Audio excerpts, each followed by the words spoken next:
Hello everyone. Today's video is going to be about my AR-15 rifle.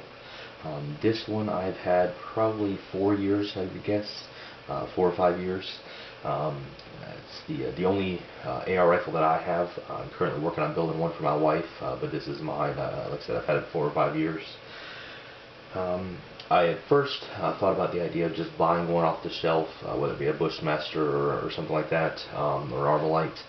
Um, and as I was looking into the AR-15s that each company manufactured, there's nothing that was fitting exactly what I wanted.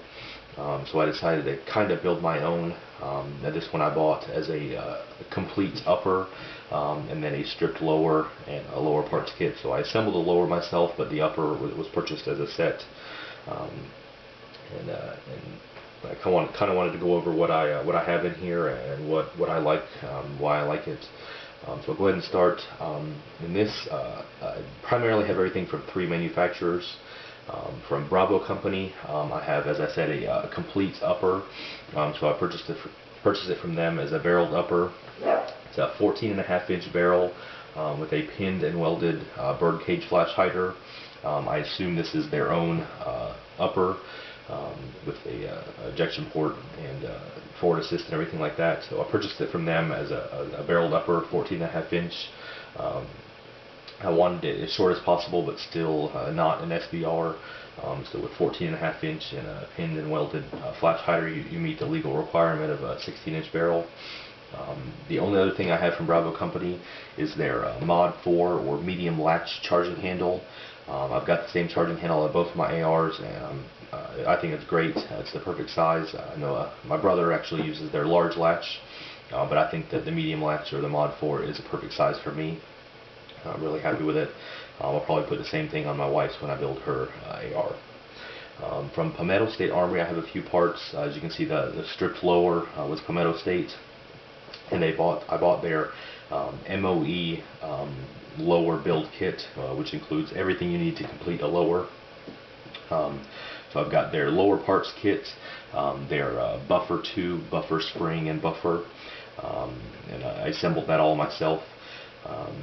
And then I purchased the upper to match it. Now the final manufacturer, and I've got a lot of things from Magpul here, starting with the MOE stock. This is not the CTR. I would like the CTR. I may upgrade to that at some point. CTR, if you don't know, has an additional lock right here, which just makes the stock lock in a little more securely on the six position buffer tube. Next, I have the Magpul MOE pistol grip. As you can obviously see, I did everything here in OD green. So there's the MOE pistol grip. I have the Magpul MBUS rear sight, Magpul backup sight, just the rear. Obviously, the BCM upper came with the front sight. I would have liked to get a rail up here so I could fold down the sight, but this works since I don't have any optics on here. It's just iron sights only. Next thing from Magpul is I have their polymer enhanced trigger guard, also in OD green. The point of that, it just gives you a little extra room in there for if you've got gloves on or something like that. Next from Magpul, I have their BAD lever or battery assist device, and that just helps you do a little bit more manipulation with one hand or two hand.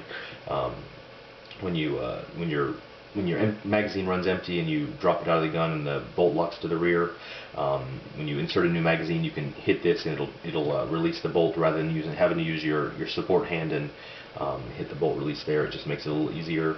And then when locking the bolt to the rear, you can do this with 2 hands rather than having to use 2 hands and a hard surface. Excuse me. Next from Magpul, I have their MOE mid-length handguard. I don't like the looks of carbine length on a rifle, so I went with the mid-length. I think it looks a little better. And then also you can push your MVG out a little further with the mid-length handguard rather than the with the mid-length handguard rather than with the carbine length handguard. So obviously I've got the Magpul MVG foregrip on here. And the last 2 from Magpul, I've got their ASAP sling plate and their MS3 1-point or 2-point sling. And also I use only Magpul PMags. Um, that's all I've ever owned, and they've always worked great, so I don't plan on switching to anything else. I really like the PMags. So as you can see, everything on here is OD green. I love OD green, so I wanted to do my rifle in OD. I think I've got about 1,000 rounds through here. I have had some issues. The first 100 rounds at the range, I had 12 light primer strikes. So I took it home and realized what the problem was. Is since I had assembled the lower parts kit myself, I had actually put the hammer spring in backwards. So the hammer spring was not putting enough force onto the hammer, and that's what was causing the light primer strikes. So I got that corrected, and I've had zero issues since then. So I would say if you guys are assembling a lower, an AR-15 lower, make sure you check YouTube and watch videos or look at diagrams on how exactly to put in the hammer spring. I watched videos and still got it backwards, but it was a simple fix. So if you've got an AR and you're having light primer strikes, that's probably a good thing to check, is the hammer spring. Make sure it's in the correct way. But as I said, about 1,000 rounds through it. Since the first 100, I've had zero issues out of it, not a single malfunction since I corrected the hammer spring.